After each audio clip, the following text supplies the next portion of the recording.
Hello, this is Barry McGoey, President of Local 628, with some important information. So please watch the entire video to get this information. In the last week or so, we've had about a dozen members of the fire department test positive for COVID-19. It appears that there's a little surge going on in the fire department, and we want to make sure that this doesn't spread even further within our department. So effective immediately tonight at 6 p.m. at 1800 hours on Friday, October 30th, we want to institute some of the procedures and policies that we use to effectively contain the virus back in the spring. So effective at 1800 hours tonight, we want to eliminate all out-of-house details. We want to make sure that people stay within their firehouse and keep those pods as small as possible. We want to make sure that we don't have any out-of-house mutuals. So no details out of house, no mutuals out of house. There also, any overtime should be filled within the house. We want to keep as many people from integrating during this period of time. And we also want to suspend AFI or any other activity. We want to limit our exposure to the public. This is critical for our own safety, the safety of our families, and the public. There's obviously a strain of this virus that's spreading rapidly within the fire department. We have to do everything we can to take this seriously and to stop any spread. As I said, we've had about a dozen members test positive within the last week. There's many other members who are waiting for test results. We'll try to do the best we can to inform members, but there are privacy rights. So you have to ensure your own safety and the safety of the people you're around. If you've been notified that you were exposed to somebody who tested positive at work, and if you believe that was a serious exposure of any kind of duration, close contact, we're encouraging you to go sick. Not to wear a mask at work, but to go sick and seek immediate testing. Local 628 has arranged and prepaid for here in Yonkers for rapid testing for all of our members. There's kits available for us to be used. So if you feel that you've been exposed to somebody, a direct exposure, go sick and get tested.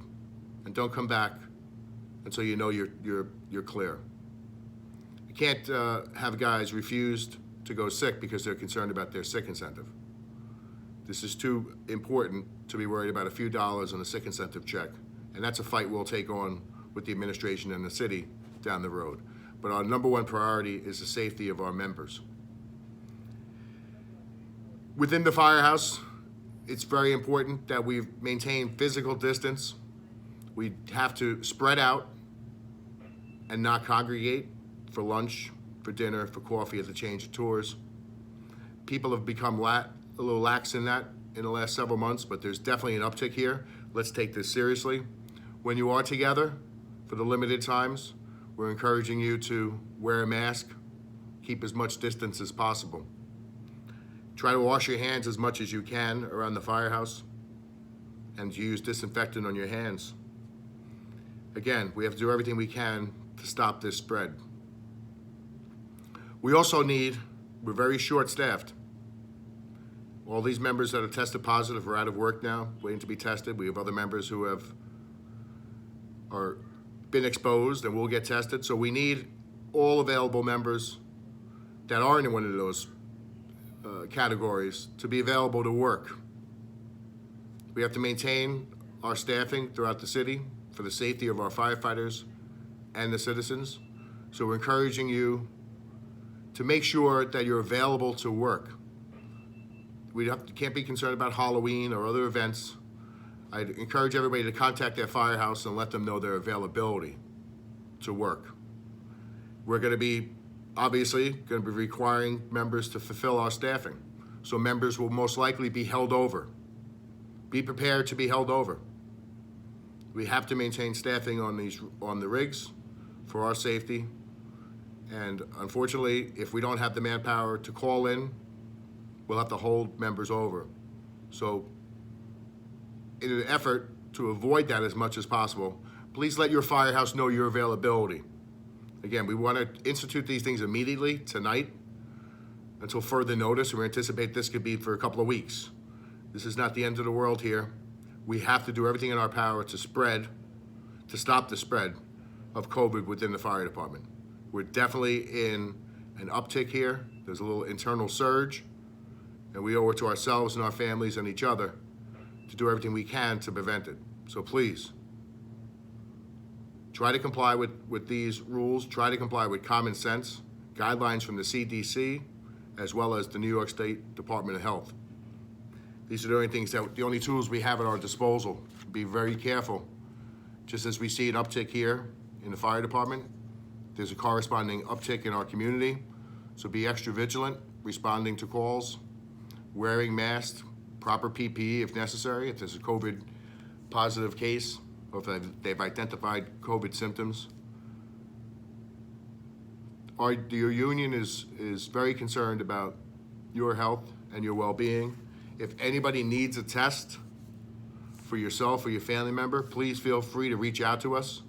The best people to reach out to for an immediate response is George Roca and Del Fernandez. You can text them, you can email them. Their numbers are on our website, they're on our app, they're on our calendar, and they should be in your phone.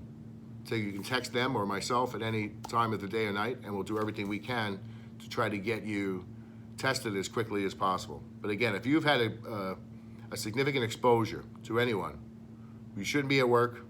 A mask is not going to be sufficient. So we encourage you to call sick and then get tested, and to ensure that you're not positive yourself after an exposure. We'll probably be updating this in the next few days, and thank you all for your anticipated compliance and your understanding. This is a hardship for everybody, but we have to do the best we can to keep safe. Thank you, guys. Bye.